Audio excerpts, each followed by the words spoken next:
When talking about swim, bike and run in the first weekend of April, there is instantly one race that springs to mind for triathletes in North America, and not to mention many others besides around the globe. And that race is Ironman 70.3 Oceanside, which is the traditional season opener in this part of the world, which, if you're wondering, is just north of San Diego in Southern California.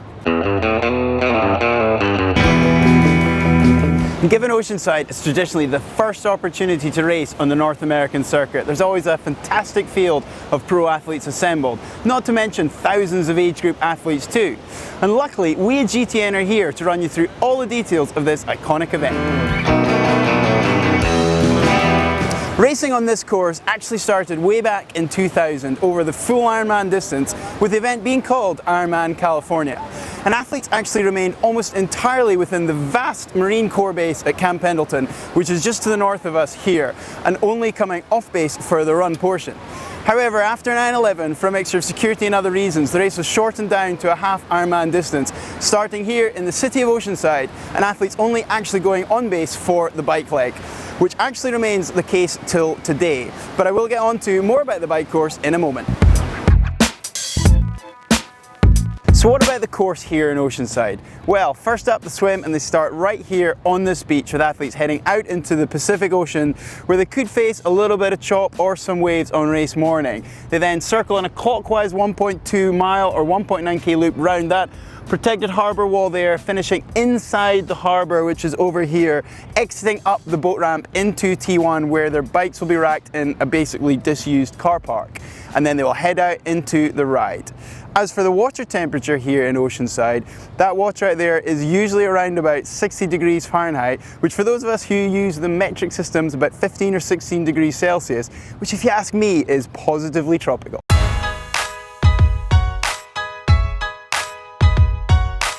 Now, although it's busy with traffic today, come race morning there will be not a single vehicle. Athletes will be heading out of here onto the single lap 56 mile or 90 kilometer bike ride, which takes them into Camp Pendleton, which is the major west coast base of the US Marine Corps.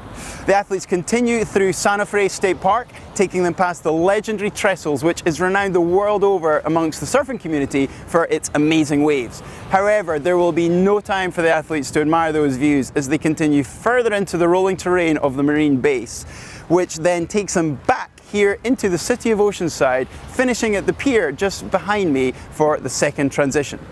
Now, this course is what I would describe as an honest one, with plenty of elevation gain to keep the athletes on their toes. One significant pinch of a climb around about the 40 mile or 60 kilometer mark, with a total elevation gain of about 2,700 feet or 800 meters throughout the ride.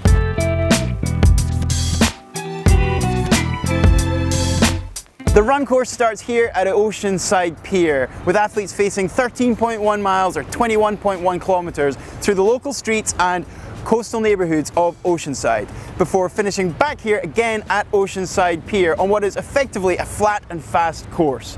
Indeed, the athletes who won in 2018, Jan Frodeno and Anne Haug, posted scintillating times of 1 hour 10 and 1 hour 16 respectively. I wouldn't bet against there being equally fast times again here in 2019.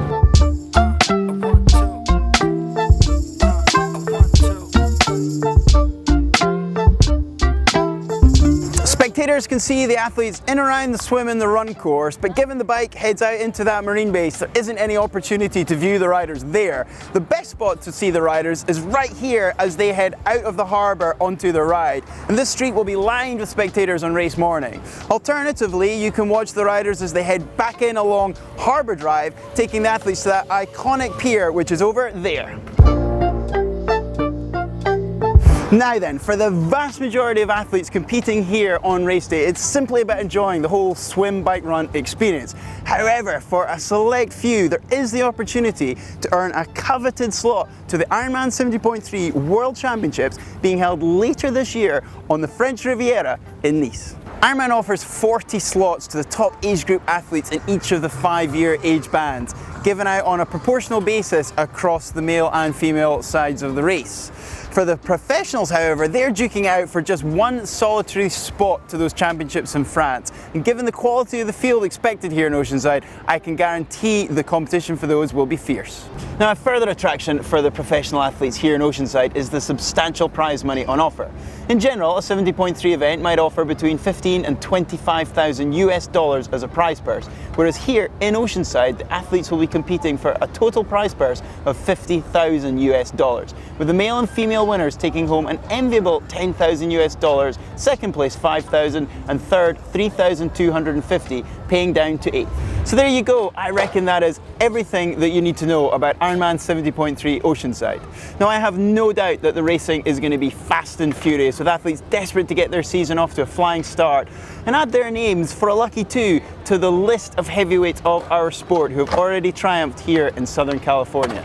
I cannot wait to watch the racing unfold. Hopefully you've enjoyed this video, so hit that thumb up like button. Don't forget to click on the globe and subscribe for all the other videos we have on GTN. And if you want to see a video that we did where we asked the pros about their race day routines, you can find that here.